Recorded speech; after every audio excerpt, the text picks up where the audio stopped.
opportunity nga nakatabang sa mga si Nograles.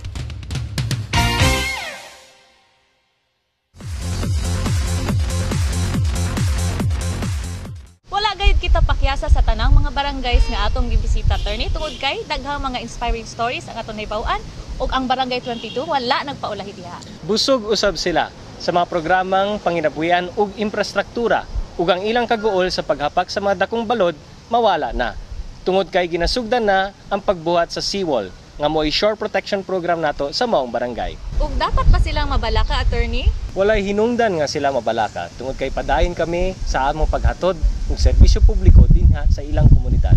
Sama sa padayon nato paghatag ug mga livelihood projects, scholarship projects ug ang Oplan Kalsada projects nato.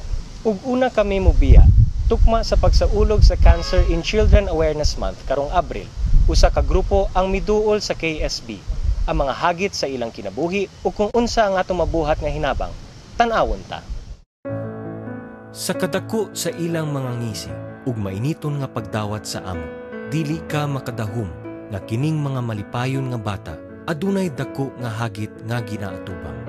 Sila ang mga bata nga adunay sakit nga cancer.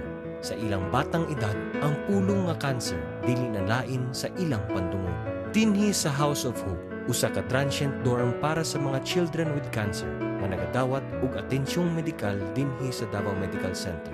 Kasamtangang nagpuyo ang atong mga gagmayng higala. Naami karon diri sa House of Hope nagpuyo tungod kay ang iyang sakit, leukemia, cancer sa dugo. Sige pa ni siya karon og chemo. Bali nagsugod ay ang iyahang leukemia adtong July. Pero meron nagkalintura siya, giubo og sakit iyang tiyan. Amo ang gidala diri sa DMC hospital. Mao to nga na-diagnose siya og leukemia. Di gyud nako madawat ang ang iyahang sakit. Makaingon ko nga paingon man sila basta cancer murag wala na gyud kaayuhan. Ingon man ang doktor nga i-chemo daw siya, naman daw na survive pud sa chemo. Mao pud nga isa pud na ako nga gipa chemo siya. Bisan wala mi mahimo, nangayo lang ko og tabang sir para makakimo ko sa kong anak. Daghan ang nagagunit sa mali nga pagtuo nga walay maluwas sa sakit nga cancer. Sa tamang nga medikasyon ug pag-atiman sa mga espesyalista, mabugno pa ang mga cancer cells sa atong lawas. Sa mga survival stories batok cancer, saksi kita nga epektibo ang mga nakailaing pamaaging medikal sama sa chemotherapy, radiation therapy ug surgery. Apan, una mapuslan ang maong mga pamaagi. Dakong kantidad ang gikinahanglan. Usa ka butang nga wala ang kadaghanang pamilya nga nagasagubang sa sakit nga cancer.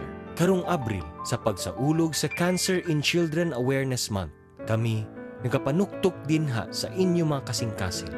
Nanginihanglan ang atong mga higala ug tabang pinansyal. Para sa inyong mga donasyon, mamahimo ninyong bisitahon ang ilang website www.kidsofhope.net para sa uban pang mga detalye. Higala, hatagan nato sila og higayong masinati pa ang kaanindot sa kinabuhi. Balik sa KSB, kami nagpasalamat sa atong mga barangay opisyales sa Barangay 22 Dashi nga sila si Kapitan Milyo Daga, Kagawad Kabinge, Kagawad Kabantog ug saban pa nato mga lideres sa Team Nograles. Daghang salamat po sa atong mga higala nga padayon nagasubaybay sa atong programa ug nagapaabot sa ilang mga feedback aron mas mapalapdan pa ang paghatod sa Kongreso ngadto sa barangay. Daghang salamat sa atong mga higala sa unang distrito, sa akong asawa na si Marga ug sa akong anak na si Mateo. Ug daghang salamat Alex Monton of Magenta Saloon sa second floor Victoria Plaza Mall, Bahada, Davao City. Daghang salamat ug happy birthday kay Chantal Ray Solarte. Busa at tangin ninyo kami sa among pagbisita sa inyong lugar matag semana aron masilip nato ang paglambo sa inyong barangay.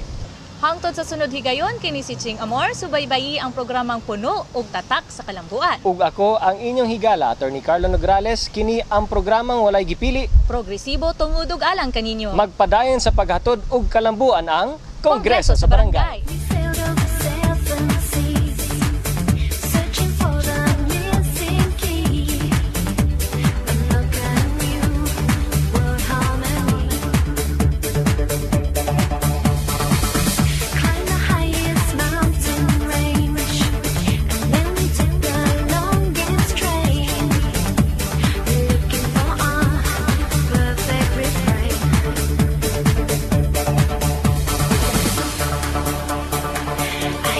voices in the sky.